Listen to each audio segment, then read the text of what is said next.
سوال یہ ہے کہ کیا دنیا اسلام میں صرف ہدایہ سنیہ کا مؤلف اور العز بن عبد السلام ہی ہمارے ہی اسلامی علماء ہیں؟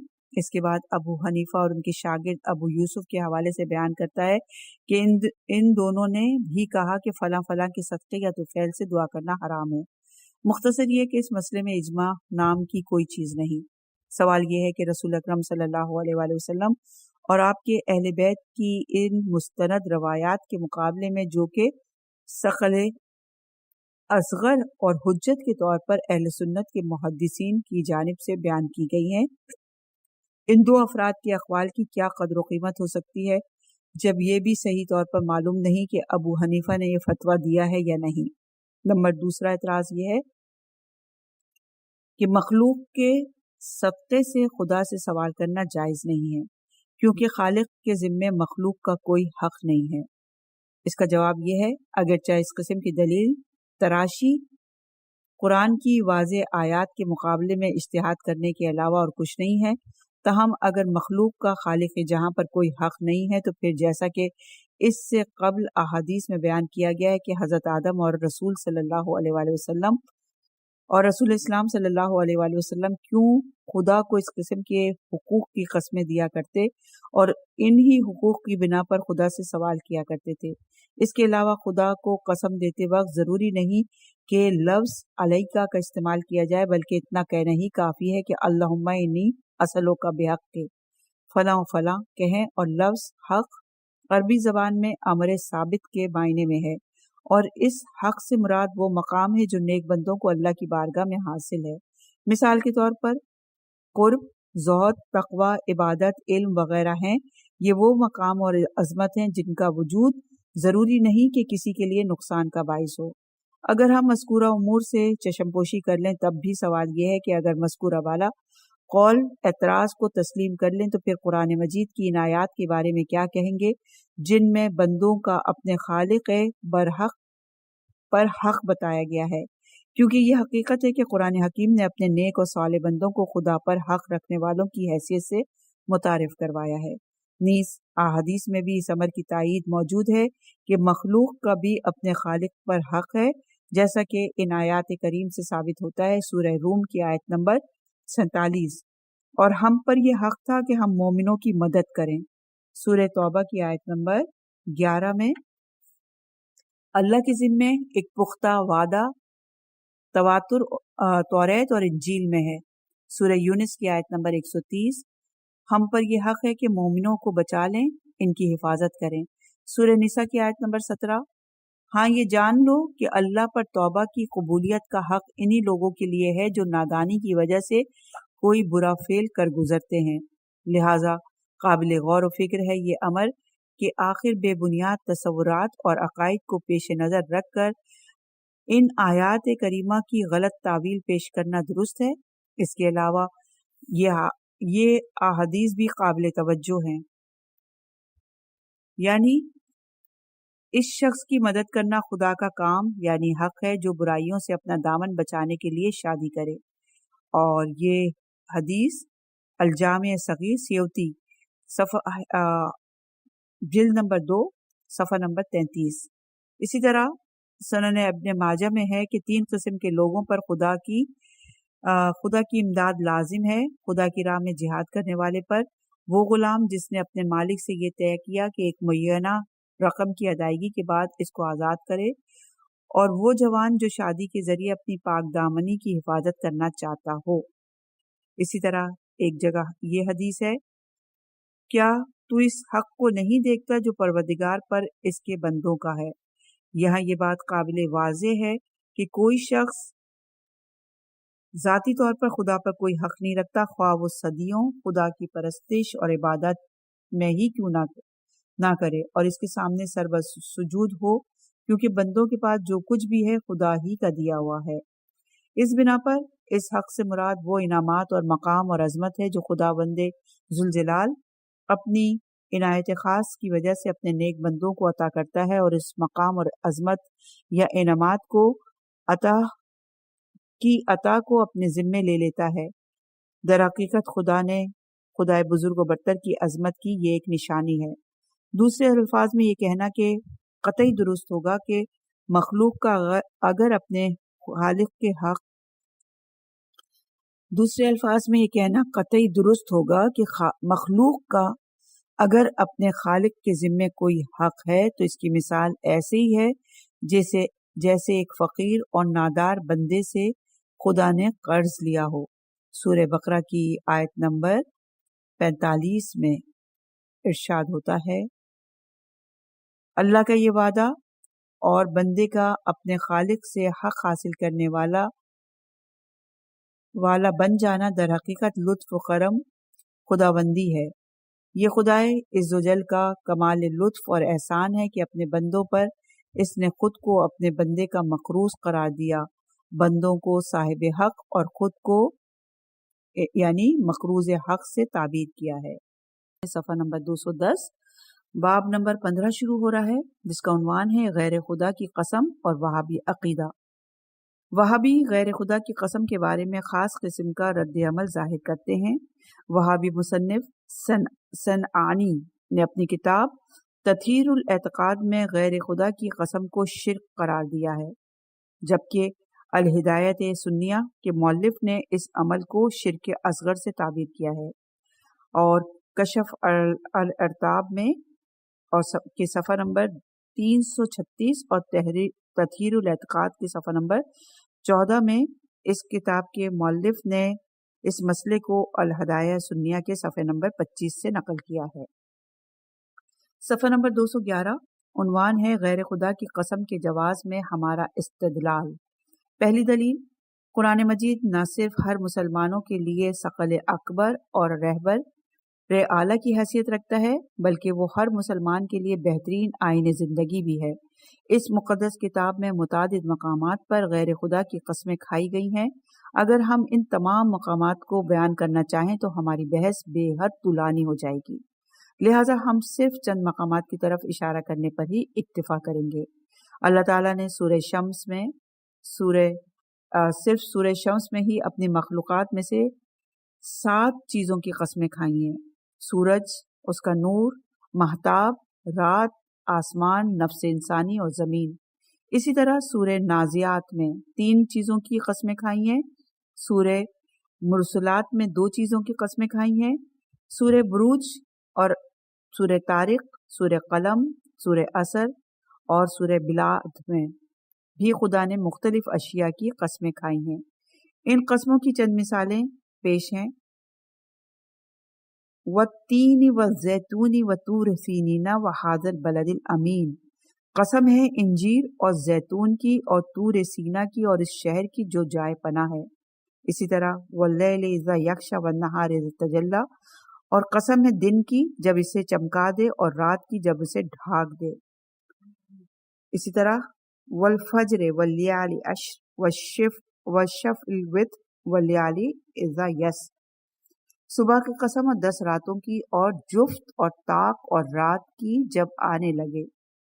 اسی طرح والطور وکتاب المسطور فی رق المنشور والبیت المعمور والشفع المرفوع والبحر المسجور، قسم ہے طور کی اور اس کتاب کی جو کشادہ اوراق میں لکھی ہوئی ہے، اور بیت معمور کی جو کعبے کے سامنے فرشتوں کا قبلہ ہے، اور اونچی چھت آسمان کی جو جوش اور خروش والے سمندر کی یہاں پہ صرف ترجمہ ہے۔ اے رسول تیری جان کی قسم، یہ لوگ یعنی قوم لوط اپنی مستی میں مدہوش ہو رہے تھے۔ کیا ان مسلسل قسموں کے بیان میں جس کا ذکر قرآن مجید میں بیان کیا گیا، کوئی یہ کہہ سکتا ہے کہ غیر خدا کی قسم کھانا شرک و حرام ہے؟ قرآن مجید ہدایات کا بہترین نمونہ ہے۔ اگر اس میں ذکر شدہ باتوں پر عمل کرنا حرام تھا تو ضروری تھا کہ اس بات کی تائید کی جاتی کہ اس قسم کی قسمیں کھانے کا حق صرف خدا کو ہے۔ کچھ بے ذوق لوگ جن کو مقاصد قرآنی کی اطلاع نہیں ہے، جواب یہ دیتے ہیں کہ ممکن ہے کہ جو باتیں خدا کے لیے مناسب ہوں وہی باتیں اس کے علاوہ کسی اور کے لیے مناسب نہ ہوں، لیکن مذکورہ نظریے کا جواب واضح ہے کیونکہ اگر حقیقت میں غیر خدا کی قسم کھانا شرک اور غیر خدا کو خدا سے تشبیہ دینا ہے، تو پھر کیوں خود خدا اعلیٰ، پھر خود خدا علی الاخلاق علی الاطلاق، دوبارہ پڑھتے ہیں اس جملے کو، پرنٹنگ کی غلطی ہے، اور غیر خدا کو خدا سے تشبیہ دینا ہے، تو پھر کیوں خود خدا علی الاطلاق اور شرک صغیر کا مرتکب ہو گیا ہے؟ کیا یہ صحیح ہے کہ خدا عملی طور پر اپنے لیے کسی شریک کا قائل ہو جائے اور اپنے علاوہ کسی اور کو شریک بنانے سے روکے؟ دوسری دلیل، خود رسول اکرم صلی اللہ علیہ وآلہ وسلم نے بھی غیر خدا کی قسم کھائی ہے۔ اس سلسلے میں کچھ احادیث بیان کی جاتی ہیں۔ صحیح مسلم سے ایک حدیث ہے کہ، اور صحیح مسلم کی کتاب الزکوٰۃ جز نمبر 3 صفحہ نمبر افضل صدقہ، ایک شخص حضور کی خدمت میں آیا اور اس نے کہا، رسول خدا، کون سے صدقے کا انعام زیادہ ہے؟ آپ نے فرمایا، تیرے باپ کی قسم تجھے بتاتا ہوں، اور وہ یہ ہے کہ ایسی صورت میں صدقہ کرنا جبکہ خود سالم ہو اور صدقہ دینے والی چیز کو عزیز رکھتے ہو، لیکن فقر سے ڈرتے، یعنی فقر فاقہ تنگ دستی سے ڈرتے اور مستقبل کی زندگی کی فکر میں ہو۔ اسی طرح صحیح مسلم سے ایک اور حدیث جس کا ترجمہ یہ ہے کہ نجد کا رہنے والا ایک شخص حضور اکرم صلی اللہ علیہ وآلہ وسلم کی خدمت میں آیا اور اسلام کے بارے میں سوال کیا۔ حضور نے فرمایا کہ یہ باتیں اسلام کی بنیاد ہیں۔ نمبر 1، شب و روز میں 5 مرتبہ نماز۔ نجدی نے پوچھا، کیا اس کے علاوہ بھی نمازیں ہیں؟ آپ نے فرمایا، کیوں نہیں، مستحب نمازیں ہیں۔ نمبر 2، رمضان کے روزے۔ اس شخص نے پوچھا، کیا اس کے علاوہ بھی روزے ہیں؟ آپ نے فرمایا، ہاں، مستحب روزے۔ نمبر 3، زکوٰۃ۔ اس شخص نے پوچھا، کوئی اور زکوٰۃ بھی ہے؟ آپ نے فرمایا، ہاں، مستحب طور پر۔ وہ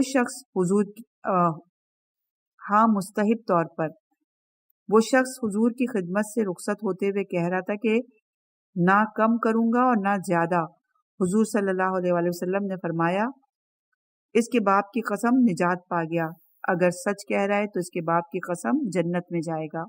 اور یہ روایت مسند احمد حنبل جلد نمبر 5 صفحہ نمبر 225 پر ہے۔ جان عزیز کی قسم، اگر تم امر بالمعروف اور نہی عن المنکر کے لیے بولو تو تمہارا یہ بولنا تمہارے خاموش رہنے سے کہیں بہتر اور افضل ہے۔ ایک حدیث کا ترجمہ یہ بھی ہے۔ صفحہ نمبر 215 ہے، عنوان ہے اہل سنت کے 4 گانا مذاہب اور غیر خدا کی قسم۔ وہابیوں کے دلائل پر بحث سے قبل ضروری ہے کہ اہل سنت کے 4 مذاہب کے ائمہ نے غیر خدا کی قسم کے مسئلے کے بارے میں جو فتوے دیے ہیں ان کا جائزہ لیا جائے۔ حنفی معتقد ہیں کہ تیرے باپ یا تیری زندگی وغیرہ جیسی قسمیں کھانا مکروہ ہیں، جبکہ شافعی یہ عقیدہ رکھتے ہیں کہ غیر خدا کی قسم صرف اس صورت میں جبکہ سچی نہ ہو مکروہ ہے۔ مالکی کہتے ہیں کہ بزرگان دین اور دیگر دینی مقدسات جیسے رسول خدا، خانہ کعبہ اور قرآن مجید میں ہے کہ ایک نظریے کے مطابق ان کی قسم کھانا مکروہ ہے، جبکہ دوسرے نظریے کے مطابق حرام ہے۔ ہاں، البتہ بزرگان دین اور دینی مقدسات کا احترام ضروری ہے۔ حنبلی یہ عقیدہ رکھتے ہیں کہ خداوند عالم اور اس کی صفات کی قسموں کے علاوہ دیگر تمام قسمیں، خواہ وہ قسم رسول خدا یا ان کے کسی ولی ہی کی کیوں نہ ہو، حرام ہے۔ اور یہ روایت جو ہے المذاہب الاربع کتاب الیمین جلد نمبر 1 صفحہ نمبر 75 پر۔ ان تمام فتوے قرآن مجید کی آیات، سنت رسول اور اولیاء کرام سے متعلق خصوصی مقابلے میں ایک قسم کا اجتہاد ہے، اور اہل سنت میں کیونکہ اجتہاد کا دروازہ بند ہو چکا ہے، لہٰذا عصر حاضر کے اہل سنت کے پاس سوائے اس کے کوئی راہ نہیں کہ وہ ان 4 اماموں میں سے کسی ایک کی پیروی کریں۔ پھر ان تمام باتوں کو نظر انداز کرنے کے ساتھ ساتھ اگر ہم اس بات کو بھی نظر انداز کر دیں کہ قسطلانی نے ارشاد الساری میں ماہ لیلیہ کے حوالے سے اس کی کراہت کو بیان کیا ہے۔ پھر باوجود یہ کہ یہ بات واضح مسلم نہیں ہے کہ حنبلی گروہ نے اس قسم کی قسم کو حرام قرار دیا، کیونکہ ابن قدامہ اپنی کتاب المغنی، جس کو اس نے فقہ حنبلی کے احیا اور فروغ کے لیے مختص کر رکھا تھا، اس میں لکھا کہ ہمارے بعض دوستوں کا کہنا ہے کہ جناب رسول خدا صلی اللہ علیہ وآلہ وسلم کی قسم کھانا ایسی قسم ہے جس کو توڑنے پر کفارہ ادا کرنا ضروری ہوتا ہے۔ پھر موصوف نے احمد کے حوالے سے بتایا کہ جو شخص رسول خدا صلی اللہ علیہ وآلہ وسلم کی قسم کھائے اور اسے توڑ دے تو ایسی صورت میں کفارہ ادا کرنا چاہیے۔ اس لیے جناب رسول اکرم صلی اللہ علیہ وآلہ وسلم کا حق ادا کرنا شہادت کی بنیادوں میں سے ایک اہم بنیاد ہے۔ تب بھی یہ بات واضح ہو جاتی ہے کہ اہل سنت کے 12 اماموں میں سے کسی نے بھی اس قسم کی قسم کو قطعی طور پر حرام قرار نہیں دیا۔ بہرحال اہل سنت کے چاروں ائمہ کے نظریات کو جاننے کے بعد ہم ان احادیث کو بیان کرنا ضروری سمجھتے ہیں جن کو بہانہ قرار دے کر وہابیوں نے ناحق بے گناہوں کا خون بہایا۔ وہابیوں نے 1216 ہجری میں پھر 1259 ہجری میں کربلا معلی پر حملہ کیا تھا اور وہاں بسنے والے چھوٹے بڑوں کا قتل عام کیا اور کسی پر رحم نہیں کھایا، بلکہ بتایا جاتا ہے کہ 3 دن کے اندر وہابیوں نے 6000 افراد کو موت کے گھاٹ اتار دیا اور امام حسین علیہ السلام کے روضہ مبارک کی تمام چیزوں کو یزید کی فوج کی طرح لوٹا بھی تھا۔ کیوں؟ صرف اس وجہ سے کہ یہ لوگ اولاد رسول صلی اللہ علیہ وآلہ وسلم کی قسمیں کھایا کرتے تھے۔ صفحہ نمبر 217 وہابیوں کی احادیث۔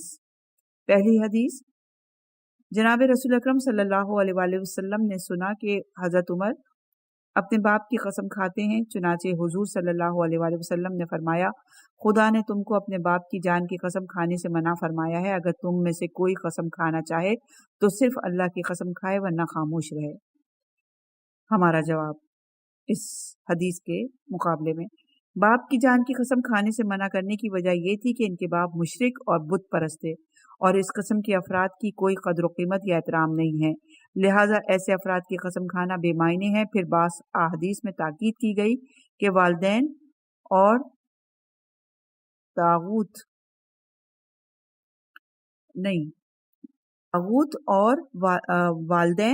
اربوں کے بتوں کی قسم نہ کھاؤ، اور یہ ہے سنن الکبریٰ جلد نمبر 1 صفحہ نمبر 399، منقول از صحیح مسلم، سنن نسائی جلد نمبر 7 اور سنن ابن ماجہ جلد نمبر 1 صفحہ نمبر 287۔ جبکہ ایک اور حدیث میں تاکید کی گئی کہ سنن نسائی میں جلد نمبر 7 میں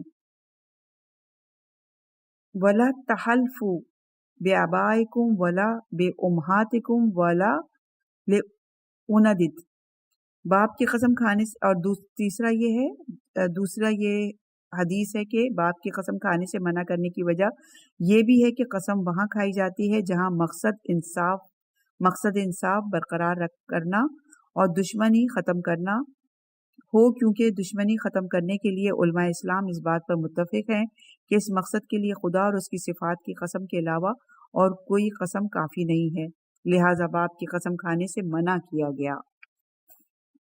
اگر مذکورہ ان حدیث کے قرائن کو پیش نظر رکھا جائے تو پھر کیوں کر یہ کہا جا سکتا ہے کہ جناب رسول اکرم صلی اللہ علیہ وآلہ وسلم نے اولیاء خدا اور دیگر مقدسات کی قسم کھانے سے منع فرمایا؟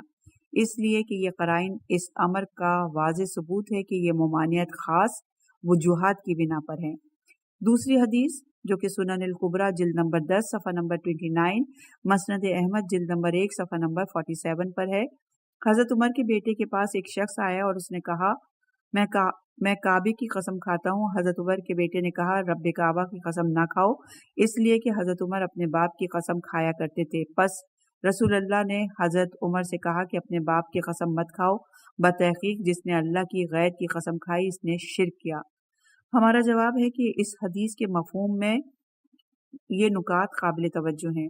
نمبر 1، آنے والا حضرت عمر کے بیٹے کے پاس دشمنی ختم کرنے کی غرض سے آیا تھا، اس لیے اس نے تقاضا کیا تھا کہ خانہ کعبہ کی قسم کھائی جائے اور ہم گزشتہ حدیث کے ضمن میں بتا چکے ہیں کہ دشمنی ختم کرنے کے موقع پر سوائے خدا کی کسی قسم کی معتبر نہیں، کسی قسم کی قسم معتبر نہیں۔